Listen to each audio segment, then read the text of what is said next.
Welcome to the Two-Way Street podcast with Rick Harris of Work Boot Consulting and Rob Berry of St. Louis Bath and Renovations. Our aim is to bridge the gap between contractors and consumers.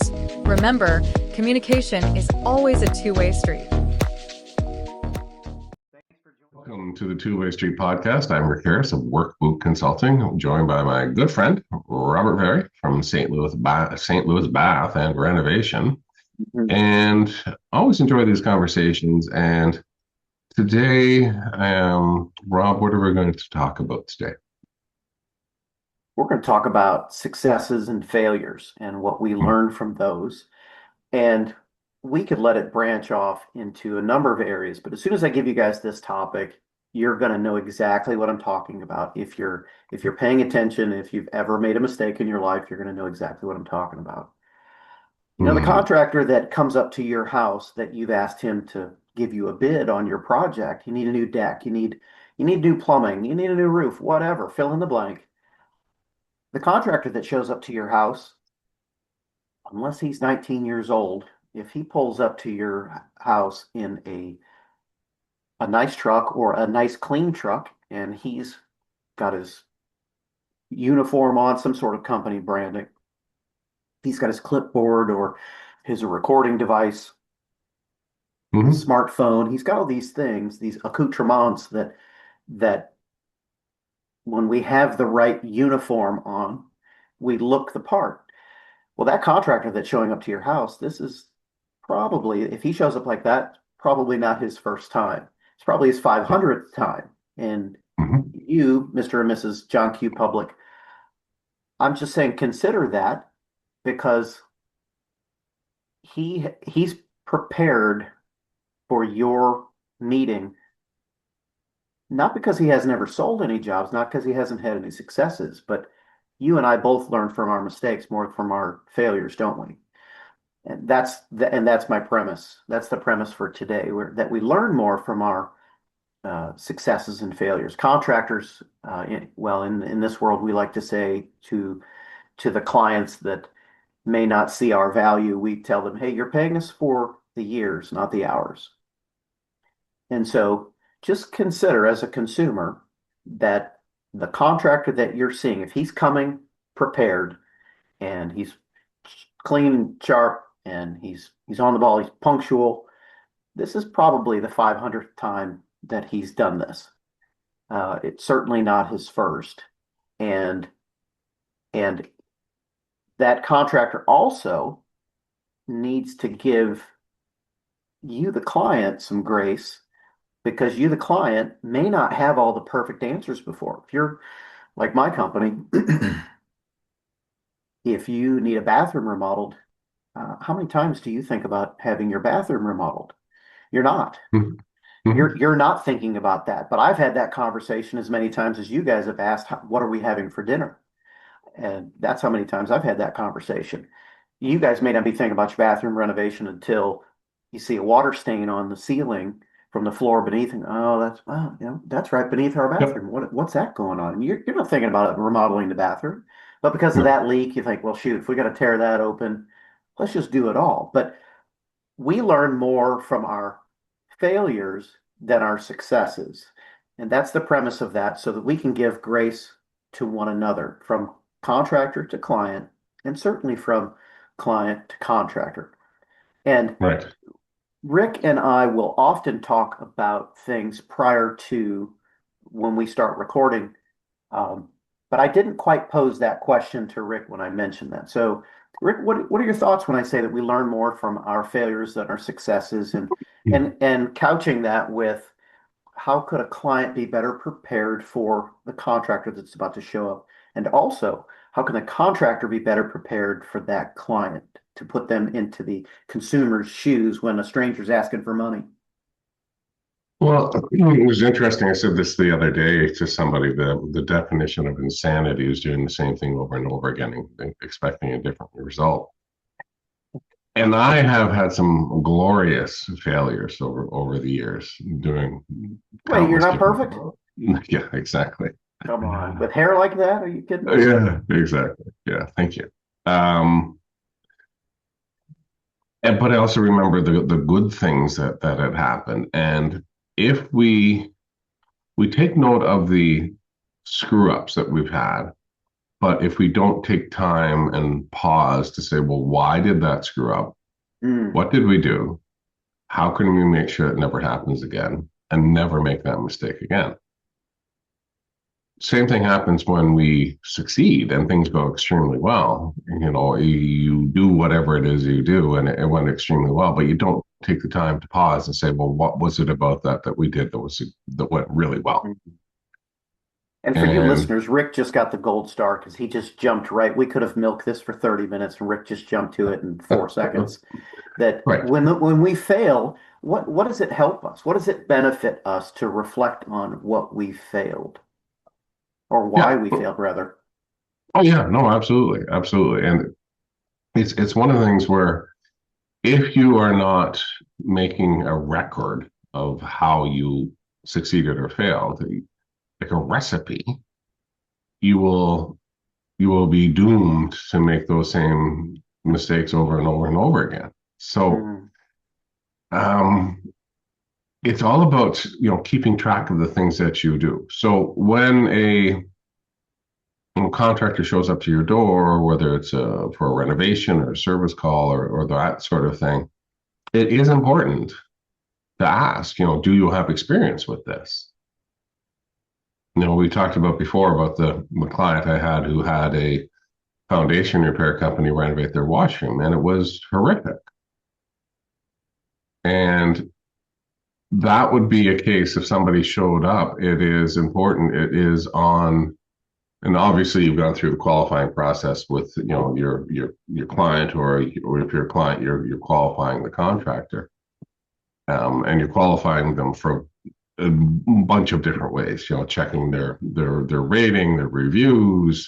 Getting talking to your friends, your neighbors, who have you used, who do you know, that sort of thing. But when somebody shows up at your home as a contractor, the contractor should be qualifying the client as well to make sure that they're a good fit. And don't be afraid to ask the contractor, have you done this before? What do you see? Do you see any issues with this? And somebody who's confident in their ability will not be offended by those questions at all. And as a yeah, Rick, contractor, prove to me you're a good business coach. right? Exactly. Well, Rob, prove to me you know how to frame a wall. Okay, grab your tape measure. Let's go. yeah, exactly. So you have to. It always comes down to doing your due diligence, and your due diligence. The apprenticeship is meant for it gives you grace while you're making mistakes. So you apprentice under somebody who knows what they're doing, and they teach you the proper way of doing it. You have to pay attention while it's happening. The person that came before you has made mistakes. They may not admit it, but they have made mistakes, and hopefully they've Mm, learned from them. So you don't want that person coming by to do a repair or replace something or renovate or build or anything to be inexperienced. You do want to have some experience, and that comes with time. I'm not saying a very young person isn't qualified to do the work, but I mean, if they're 16, 17, 18 years old, unless they've been raised in a family in an environment, but that's what they did, they're probably not qualified to do the work. And shoot, people I was raised in it. But since 13, but I didn't know everything. no. Like by the time I was, let's say, 10 years in, I didn't know everything. I knew way more than most 30-year-olds at that time, but I still had tons to learn, right? Because you Oh learn yeah. different things at 13 than you do at 23, 33, 43, right? Yeah, absolutely. And they're and about approaching something. If you've never done it before, you don't tear into it. You take a step back. You use your years of knowledge that this has happened. Something like this similar has happened that was similar, and you use your problem solving skills to figure it out. No two projects are exactly the same. No two repairs are exactly the same. But there's commonalities to it. So I would not be offended if somebody asked me, "Do you have experience doing this?" And if you're a good person, you tell them. If you don't have experience, then you say, "No, I do not have experience with this. I'm probably not the best fit for this." You made Yeah. me think of something. What's that? The older I get, the more I relish telling you what I don't know. But the 21-year-old me did not know anything that you didn't know. Do you know what I mean? Hmm. Hmm. The older I get, Rick, man, that's a great question. I'm glad you asked me that. I don't know that answer, but I know this, and this, the resources to find XYZ. Hmm. Hmm. And I will get you that answer by Friday at 4 o'clock, right? Yeah. I'll get you that. I love telling you what I don't know now because that conveys honesty. Yeah. Absolutely. Absolutely.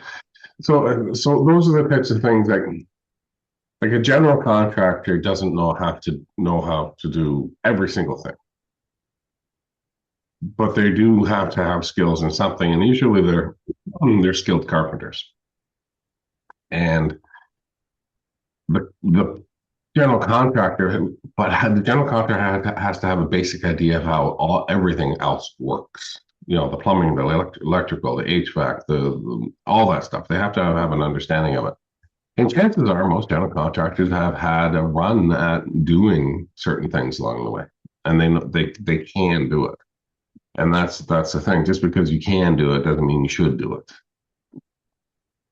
And Concrete company remodeling the bathroom. that's right. That's right. So you want somebody to come in who is a specialist if in certain things inside your home or your office. You don't want the tile setter doing the painting. You don't want the painter doing the electrical. You don't want the electrician doing the painting. So you want specialists to do that. But general contractors, they come in and they will run the project and then they contract out portions of it. That's what a general contractor is, in my opinion. So don't be afraid to ask them. Call a specialist. If you're going to call a handyman, you get a certain level of skill. Some handymen are very good at what they do in multiple areas. Some are not very good at a whole bunch of things, or kind of good at a whole bunch of things, but they may or may not have a specialty. So you have to pick and choose. And the more qualified, the more skilled you are, the more you're going to pay for it because that person's been around for a long time. They've had a lot of successes, they've had a lot of failures, they've learned from both, and now they're confident to come run your project right from start to finish. And it's not just the thing that they're doing, it's the way they do it, the way they manage the project, the communication, the pricing, all that other stuff that comes along with it. So a lot of stuff Mm. there, but you do have to have some battle scars. Absolutely. Yeah, and if I could give some cliff notes on from what I heard you say there, the juice has got to be worth the squeeze and for the Mm-hmm. client to hire a contractor. And I'll tell you, contractor, you're gonna get you'll get as much leeway, as much grace from the client just by knowing the price of the if you knew nothing else, Mm-hmm. know the price of the job and stick to that. If you didn't find anything new, and the customer didn't change things, they didn't add or subtract something. If you tell a customer it's 25 grand and you come in at 25 grand or a little bit under or whatever, but Mm-hmm. if your high point, if you've already told them your high point and you come in at that number, it's the most important thing you could do. And the second that's tied to that is probably showing up on time. But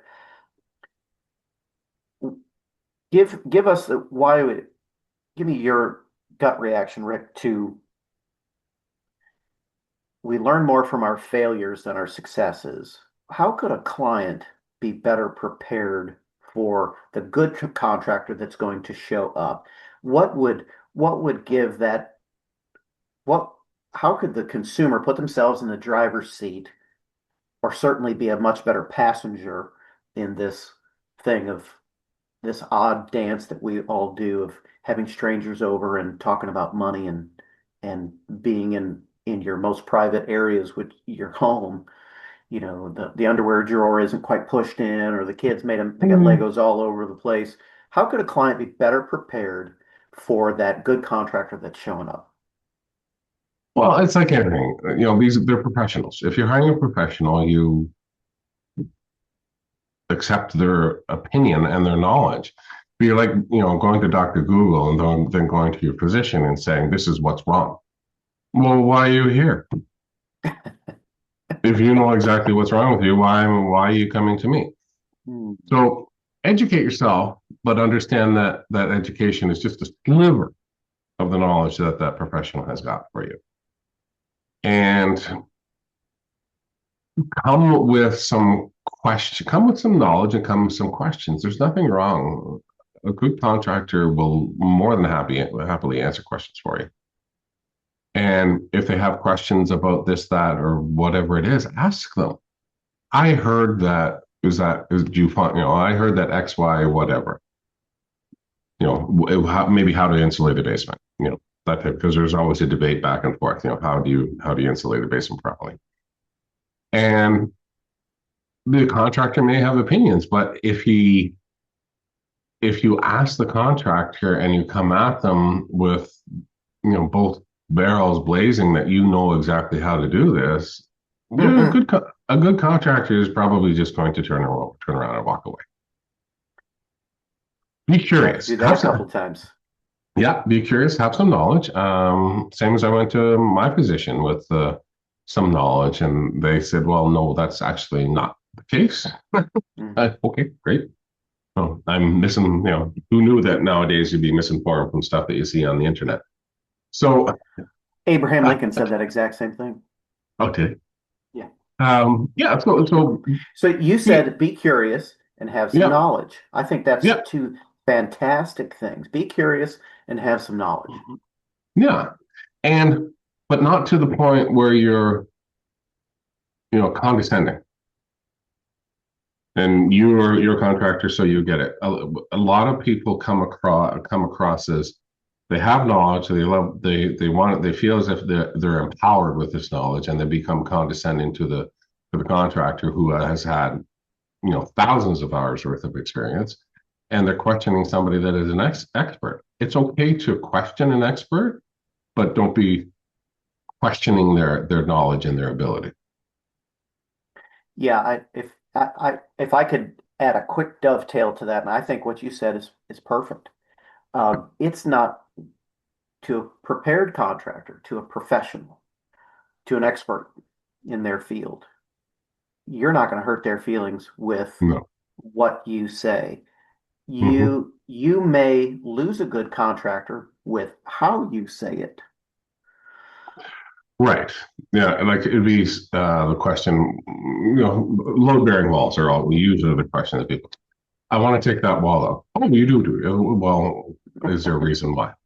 Yeah, I just want it gone. Well, we can certainly do that if you like, but these are the things that we're going to experience. And if you question and then take your knowledge in from the expert and say, okay, great, that makes perfect sense to me. And then ask some follow-up questions, what would be involved and that sort of thing. They're more than happy to answer that. And if you approach it the right way, it is a relationship and it is communication. But if you start doubting the knowledge of your contractor, the person doing service in your home or your office, you're going to lose the disconnect, and chances are they don't want to do work for you. But as a contractor, there's nothing. Like you said, you were never offended.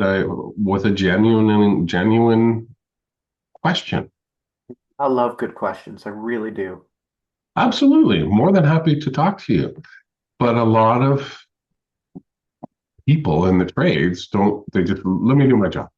You just go over there and grab a Well, coffee and I'll. good questions show a contractor what we Yeah, need to focus on because we're learning you as well.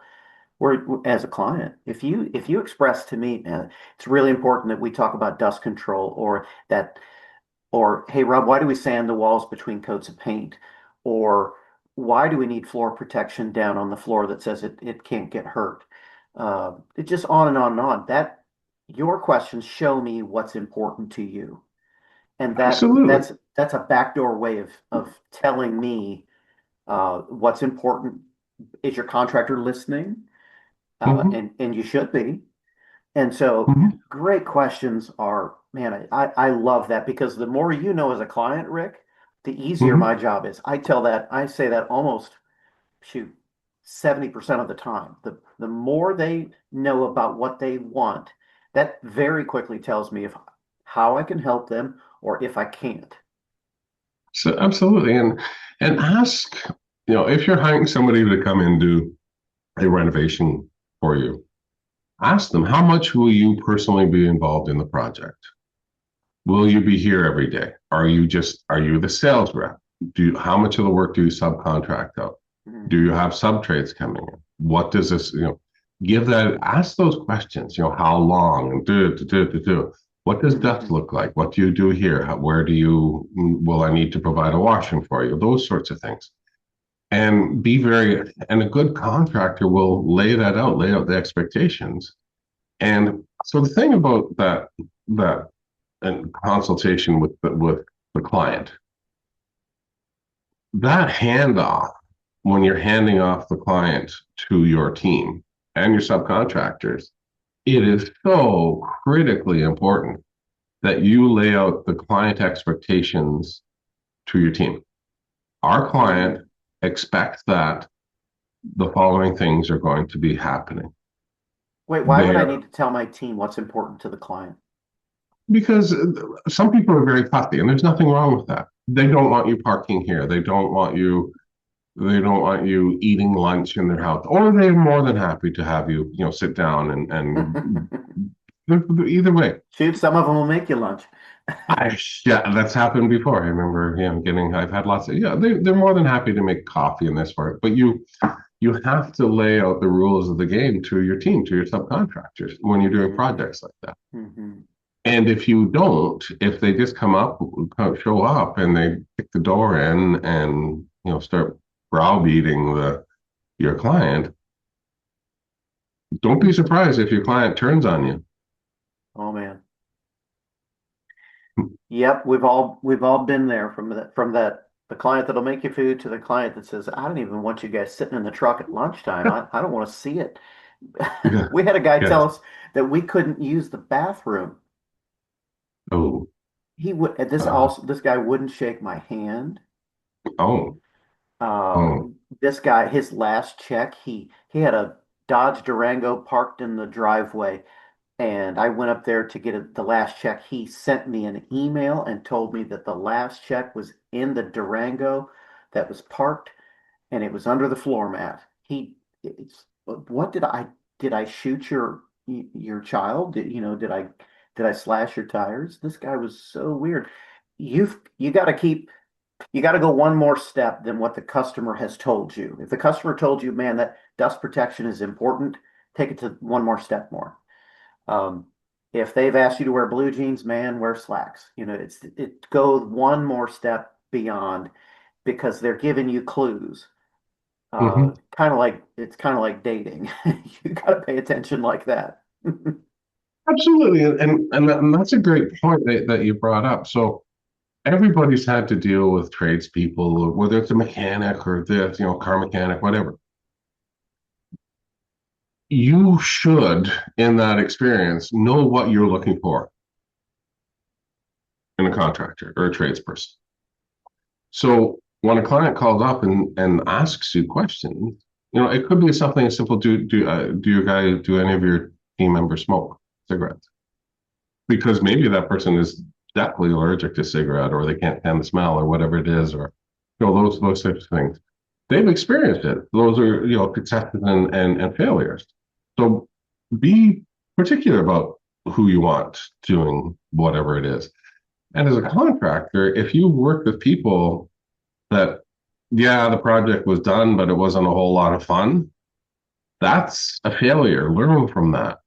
But take a look at the people that you really enjoyed working with, where they're whatever they're like, and go get more of those. Because if Mhm. those wonderful clients that you have that make you coffee and this, and they have wonderful people who are wonderful friends who would be wonderful people to work for. So ask them, You're so nice to work with. I love working with you. Do you have any other people, friends or family that are like you that we could do the same kind of projects with? Oh yeah, Rob, of course, of course. When they connect you. And if you really, really like a client, do something for them too. Hmm. Get them that, $100 Amazon gift card or Walmart gift card, hand deliver it. What season of the year is it? Do they celebrate Arbor Day or or Halloween or whatever they celebrate? Bring something that's in keeping with the year and honor them for giving you the opportunity to earn their business and having you, the stranger, in their home. And hopefully now you're at least friendly, if not friends, or certainly more than just a business acquaintance now. Because some of these people, we just finished a huge uh, master bathroom remodel. Bathroom remodel's 300 square feet, massive bathroom. And we were there from the first time we met to the time we were done, it took us about 2.5 months or so, a little longer than what we had anticipated, but that's okay. It's a bigger job. But honor those people. You and I are supposed to honor the people that give us opportunities. And we should do that. We shouldn't take it lightly because you never know the connections. My old pastor used to say, "You and I are one book or one new relationship away from our breakthrough," and that is true. Mm-mm. And I'm not trying to get hokey on you or get all in the feels, but how you those, and we've talked about on this podcast how the seeds that we sow. If you honor those people that are giving you a business, because you and I don't sell things to giraffes, do we? We Hmm. we don't sell them to aardvarks. We everything that we do is in, around, by, of, and for people. Hmm. So take care of those people, honor them, and show them how appreciated they are. Because every single one of us that's listening right now can think back to the person that went out of their way to say, "Man, Rick, you are a blessing in my life. Thank you." And Rick is a Hmm. blessing in my life. Thank And I've told him that many times, but he is. And I would cut my left hand off before I would ruin our relationship. And I want you. to honor Rick for the time, shoot, the time he's spending with me right now. He can't get that back. This hour that he's spending with me, because he's chosen to spend it with me and by consequence with you, the listeners, he can't do anything else. And so we owe him for that time that he's given because it took him years to compile the opinion that he's giving now, and myself as well. Yeah, thanks, Rob. I appreciate that. You're welcome. Right back at you. I feel the same way. Yeah, it's successes and failure get you closer. It's like dating, you know. I Yeah, I've think heard back that of somewhere. think back of the people that you've dated in the past. It's like, no, I don't want to do I don't want somebody that's taller, or this and that, and then you whittle it down to it's like this is what I want. This is what I would like, and there's nothing wrong with asking for that. Yeah, Yeah, absolutely. yeah. When you as the contractor, come prepared and and open-minded, I think you're going to learn a lot more, much more quickly. And you as the client, well, here, I'll let Rick answer that. You as the client, when you've learned more from your failures than your successes, how can you be better prepared for that new contractor that's showing up? Yeah. How can you be better prepared? Um, the communication. So if you had a contractor show up and do work in your home or your office or whatever, and they weren't communicative, you have to tell them. I want you to be able. You need to tell me what's going on here. I want status updates every single day of what's happening. Hmm. This is what I expect. Are you willing to do this? Yes, I am. Well, wouldn't that Um, be, we probably hear that maybe a half a time out of 10, right? Not even one time out of 10. Boy, yes, that'd be refreshing to hear that. Hey, here's exactly what I want. yeah. Yeah, and be very clear. And there's nothing wrong with setting boundaries up about the things that you want. You're the consumer. You're the one paying for it. Tell them what you want. This is what I want, and I won't settle for less. Is that something you can deliver on? No, that's not something we do. But great. And a good contractor will say, say you live in a high-rise condominium, and you call a company to come over and do service in your high-rise condominium. I'm sorry, man, but we don't do that kind of work. Great, thank you. Or they say we specialize in condominium renovations. Perfect. That's exactly who you want to do.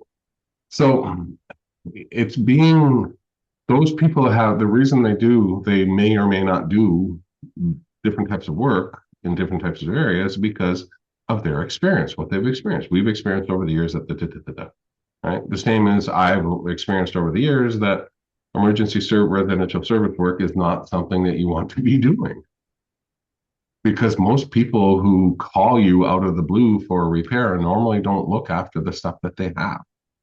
And it is broken, they're in pain, they need it fixed, they just want it to go away.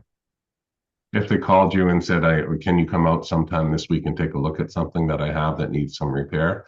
I'm usually, afternoons are fine by me. But if they call you at 11 o'clock at night to come over and fix something, they don't do maintenance on it. That's my experience.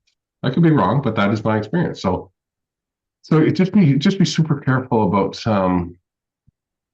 the lessons learned and pay attention to them. Because if you said in the beginning, if you continue to do the same thing over and over again and expect different results, that's the definition of insanity. So learn from your successes, learn from your mistakes. Yeah, yeah. And I think we learn more from our failures. And I think we're a smart or a more intelligent person when we do that. When my kids were tiny, I'd say, "You're smart if you learn from your failures. You you are wise if you learn from others' failures." And that's not mine. I kind of stole that, Yeah. but I was getting to the point that they should slow down and think, and they remember that stuff. I'm Yeah. sure I'm I'm sure I've browbeat them enough, but Yeah, for sure. what do you know? What do you tell your kids when they're little? And that's just one of them. Don't steal, don't lie, don't do these because they're going to come back to bite you. And they've all done their share of that stuff. But it's good to see them now that they're all adults and that it comes back around. And when you see that the fruit that particular tree bears, man, it sure is nice. So you as the consumer, it will pay off if you are prepared for that contractor that's coming up, if you've got your expectations, and if you also take a look at them and think, man, this guy he came early and Hmm. he's got a nice pickup truck or a nice this or that, and he's clean. He's prepared for that meeting. Sometimes we have to come right from the job site to you, and sometimes I'm a little more dusty than I want to be, but most of the time I'm for a sales presentation, I'm ready and I show up early. Uh, Hmm. but it's not the second time that I've done that. It's probably the 500th, 600th time that I've met a client and give them some grace because that guy is prepared for the meeting and he or she wants to get to know you to find out if they can help you. So Yep. let's learn from our failures and our successes. And my bone of contention is that we learn more from our failures than we ever could from our successes. I So, think yeah, I agree. do you have any final words for us? And then I want to talk about a few other things that we've got coming up and a few sponsors that we've got coming up. Rick. Nope, no, I'm good. You take over, Rob. Yeah, so we're working on some things now, and we've got two sponsors now. One is a marketing company, so that we can start diversifying more than of what we're talking about, the different topics and those types of things. And also, as we gain more followers and listeners and viewership, however that is said, um, we'll have different types of questions coming in, and we want to address those directly. So we've got a marketing company coming in that is a sponsor for us, Madman Marketing, and then we've just got a brand new sponsor. She's a kind of a health and wellness mindset coach, rather, and I think our mindset is very important. And I know we talk quite a bit about that, but we want to bring in an expert for you so that you guys can glean not just from two contractors or a business coach and a contractor, but you can learn from somebody that's all they do. Hmm. We've Yeah, got love that it. coming up. And then there was one other thing. What was it? Oh, and then I've got we've got some sales training that's coming up. Maybe you guys can benefit from that. A business coach of mine that I've known since 1999, so 27 years now. That's weird to say. more than half of my life I've known this person. His name's John Farmer, and he'll be joining us on a future podcast. And he's going to be giving us he's coming from the home improvement industry, but he's going to be giving us his take on sales and the things that he focuses on to be a better salesperson, to be a better, not just better at business, but being better for your client. Because, I tell you what, if there's not a good fit between you and your client, man, don't beat your head against the wall. Just Mm-mm.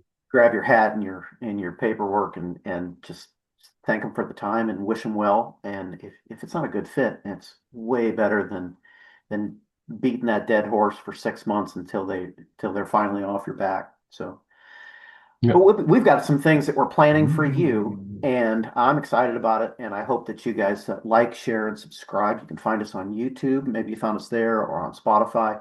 But we're excited for what the future brings, and we'll have more episodes coming out with regularity. We're hoping to shoot for one about every week or every other week. Awesome. Looking forward to it. Thank you, Robert. Mr. Harris, as always. Hope you have enjoyed the Two-Way Street podcast. I'm Rick Harris of Work Boot Consulting and Robert Very of St. Louis Bath and Renovation. We'll see you soon. Thanks, Rick. Thanks, Rob. To learn more about Rick, go to his website, workbootconsulting.com. And to learn more about Rob, go to his website, sdlbr.com. Until next time, work on bridging that gap. Remember, it's always a two-way street.